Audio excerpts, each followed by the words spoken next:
Good evening. Tonight we're reading Emma by Jane Austen. Chapter 32. Mrs. Elton was first seen at church, but though devotion might be interrupted, curiosity could not be satisfied by a bride in a pew, and it must be left for the visits, in form which were then to be paid, to settle whether she was very pretty indeed, or only rather pretty, or not pretty at all.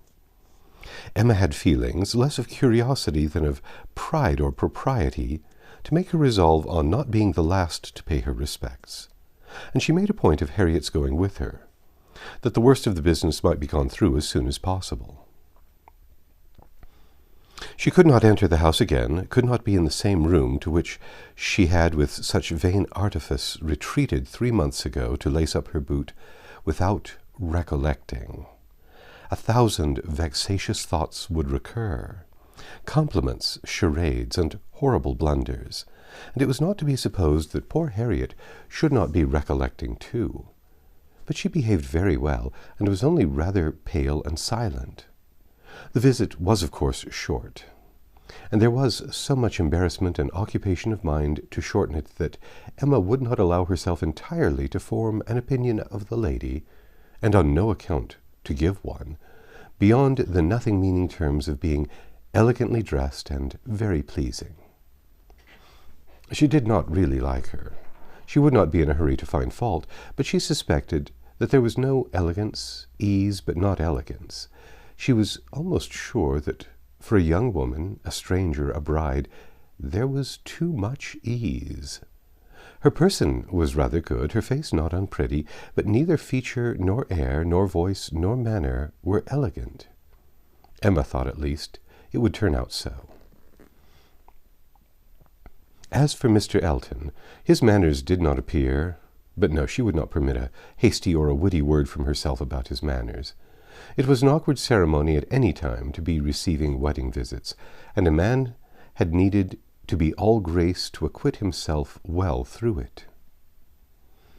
The woman was better off. She might have the assistance of fine clothes, and the privilege of bashfulness, but the man had only his own good sense to depend on, and when she considered how peculiarly unlucky poor Mr. Elton was in being in the same room at once with the woman he had just married, the woman he had wanted to marry, and the woman he had been expected to marry, she must allow him to have the right to look a little wise, and to be much affectedly, and a little really, easy as could be.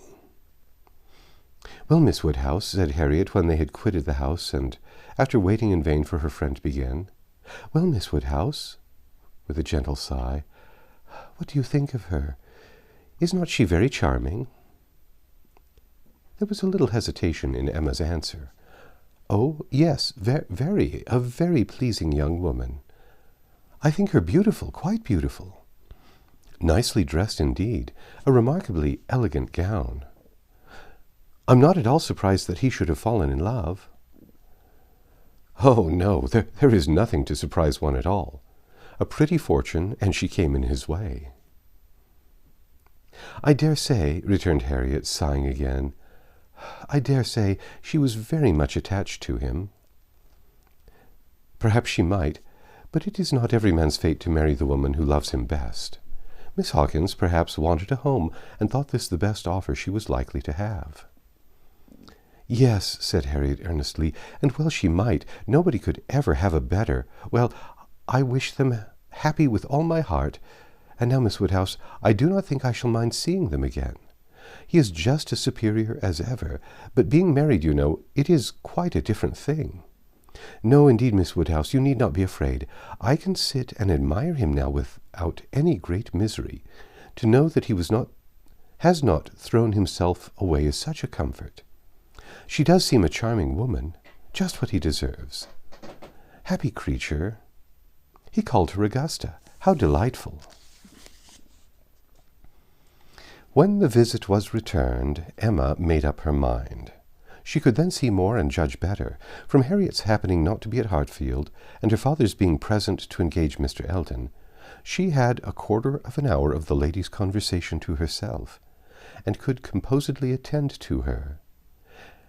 And the quarter of an hour quite convinced her that Mrs. Elton was a vain woman, extremely well satisfied with herself, and thinking much of her own importance, that she meant to shine and be very superior, but with manners which had been formed in a bad school, pert and familiar, that all her notions were drawn from one set of people and one style of living, that, if not foolish, she was ignorant, and that her society would certainly do Mr. Elton no good.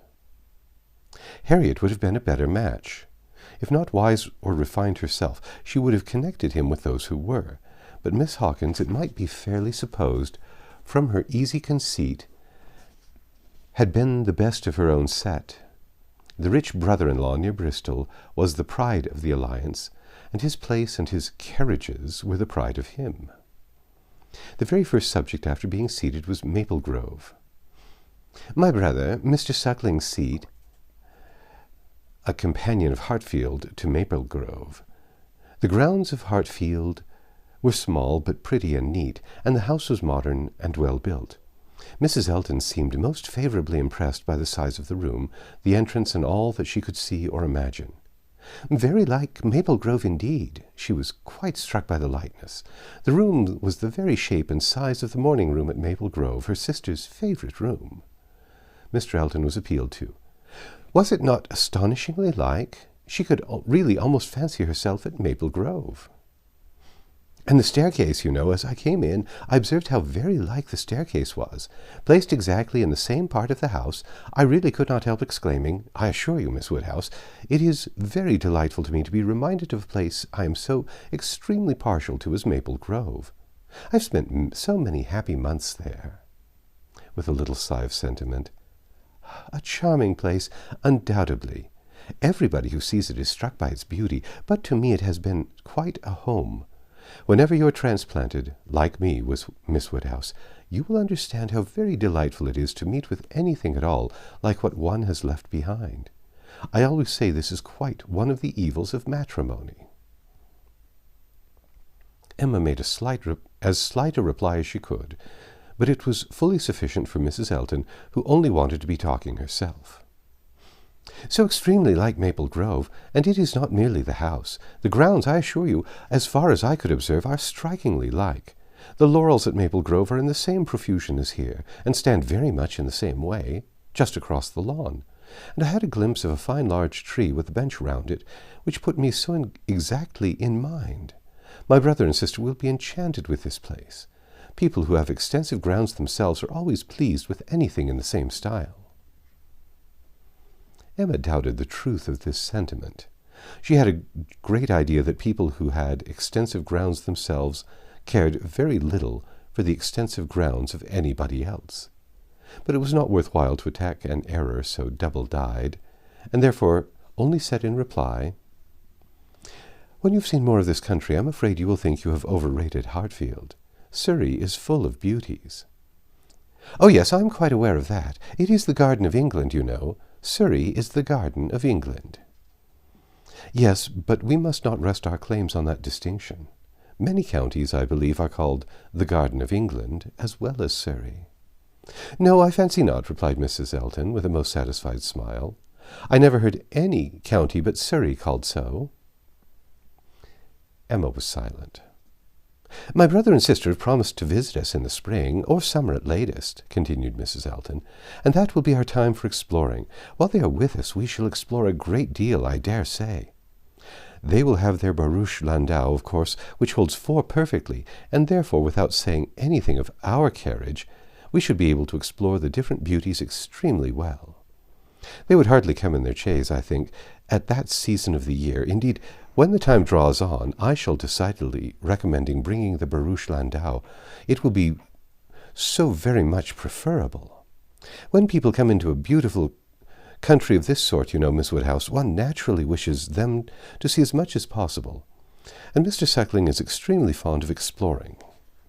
We explored to King's Weston twice last summer, in that way most delightfully, just after their first having the barouche landau.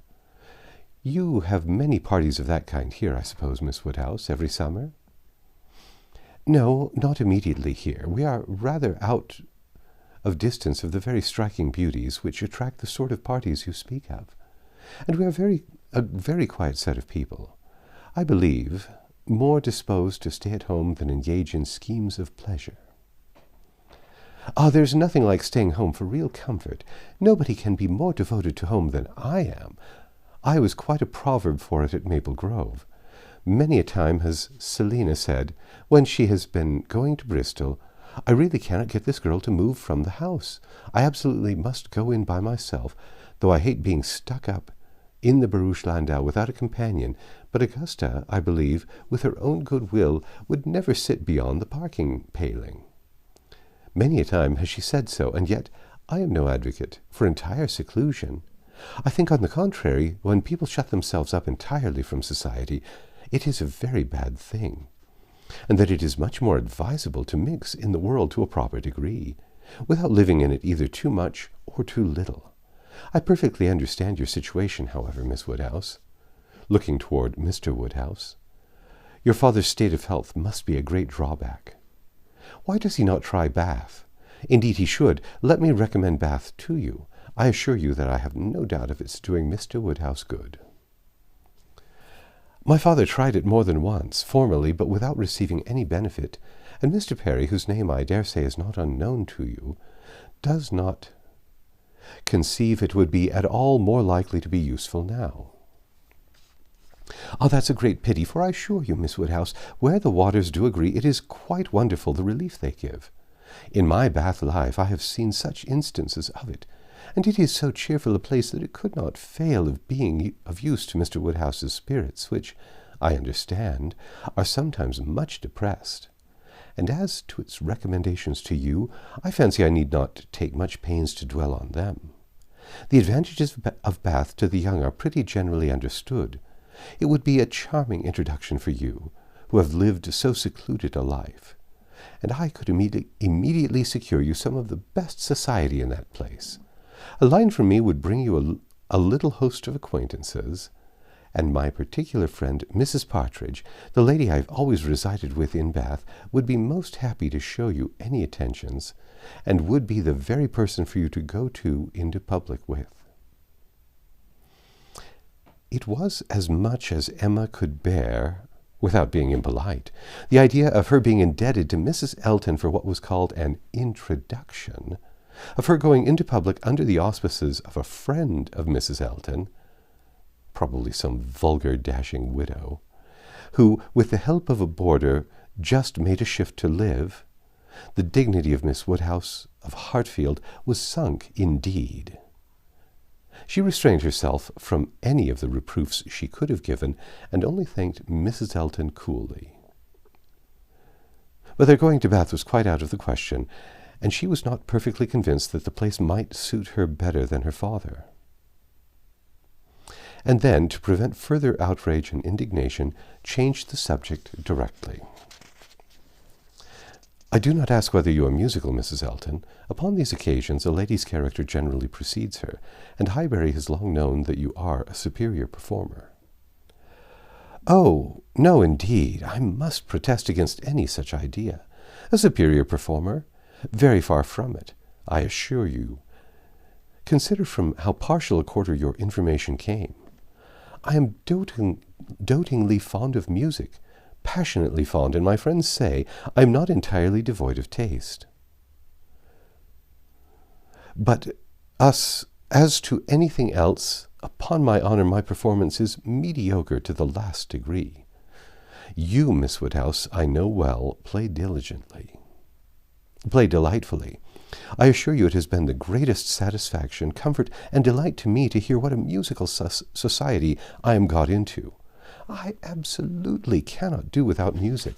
It is necessary of life to me, and having always been used to a very musical society, both at Maple Grove and in Bath, it would have been a most serious sacrifice. I honestly said as much to Mr. E. when he was speaking of my future home, and expressing his fear that lest the retirement of it should be disagreeable, and the inferiority of the house too, knowing what I had been accustomed to. Of course, he was not wholly without apprehension. When he was speaking of it in that way, I honestly said that the world I could give up, parties, balls, plays, for I had no fear of retirement. blessed with so many resources within myself, the world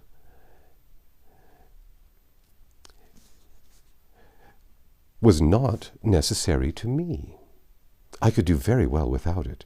To those who had no resources, it was a different thing, but my resources made me quite independent. And as to smaller-sized rooms than I had been used to, I really could not give it a thought. I hoped I was perfectly equal to any sacrifice of that description. Certainly I had been accustomed to every luxury at Maple Grove, but I did assure him that 2 carriages were not necessary to my happiness, nor were spacious apartments. But, said I, to be quite honest, I do not think I can live without something of a musical society. I condition for nothing else, but without music life would be a blank to me. We cannot suppose, said Emma, smiling, that Mr. Elton would hesitate to assure you of there being a very musical society in Highbury, and I hope you will not find he has overstepped the truth more than may be pardoned, in consideration of the motive. No, indeed, I have no doubts at all on that head. I am delighted to find myself in such a circle. I hope we shall have many sweet little concerts together. I think, Miss Woodhouse, you and I must establish a musical club and have regular weekly meetings at your house or ours. Will it not be a good plan? If we exert ourselves, I think we shall not be long in want of allies. Something of that nature would be particularly desirable for me, as an inducement to keep me in practice. For married women, you know, there is a sad story against them in general, but they are too apt to give up music. But you, who are so extremely fond of it, there can be no danger, surely. I should hope not, but really, when I look round among my acquaintances, I tremble. Selina has entirely given up music, never touches the instrument, though she played sweetly. And the same may be said of Mrs. Jeffreys, Clara Partridge that was, and 2 of the Millimans, now Mrs. Bird and Mrs. James Cooper, and of more than that, than I can enumerate. Upon my word, it is enough to put one in a fright. I used to be quite angry with Selina, but really I begin to comprehend that a married woman has many things to call her attention. I believe I was half an hour this morning shut up with my housekeeper. But everything of that kind, said Emma, will soon be so regular a train. Well, said Mrs. Elton, laughing, we shall see. Emma, finding her so determined upon neglecting her music, had nothing more to say, and after a moment's pause, Mrs. Elton chose another subject. We have been calling at Randalls, said she, and found them both at home, and very pleasant people they seem to be. I like them extremely. Mr. Weston seems an excellent creature, quite a first-rate favourite with me already, I assure you, and she appears so truly good. There is something so motherly and kind-hearted about her that it wins one directly. Was she your governess, I think? Emma was almost too astonished to answer, but Mrs. Elton hardly waited for the affirmative before she went on. Having understood as much, I was rather astonished to find her so very ladylike, but she is really quite the gentlewoman. Mrs. Weston's manners, said Emma, were always particularly good. Their propriety, simplicity, and elegance would make them the safest model for any young person, for any young woman. And who do you think came in while we were there? Emma was quite at a loss. The tone implied some old acquaintance, and how could she possibly guess? Knightley, continued Mrs. Elton. Knightley himself. Was it not lucky? For not being within when he called the other day. I had never seen him before, and of course was as so particular a friend of Mr. E.'s, I had a great curiosity. My friend Knightley had been so often mentioned that I was really impatient to see him. And I must do my caro sposo the justice to say that he need not be ashamed of his friends. Knightley is quite the gentleman. I like him very much. Decidedly, I think a very gentlemanlike man.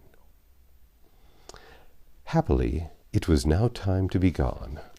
They were off, and Emma could breathe. Insufferable woman, was her immediate exclamation. Worse than I had supposed. Absolutely insufferable. Knightley? I could not have believed it. Knightley? never seen him in her life before, and call him Knightley? And discover that he is a gentleman? A little upstart, vulgar being with her Mr. E and her caro sposo and her resources and all her air of pert pretension and unbred finery. Actually to discover that Mr. Knightley is a gentleman? I doubt whether he will return the compliment and discover her to be a lady. I could not have believed it. And to propose that she and I should unite to form a musical club? One would fancy we were bosom friends. And Mrs. Weston, astonished that the person who had brought me up should be a gentlewoman? Worse and worse. I never met with her equal, much beyond my hopes. Harriet is disgraced by comparison.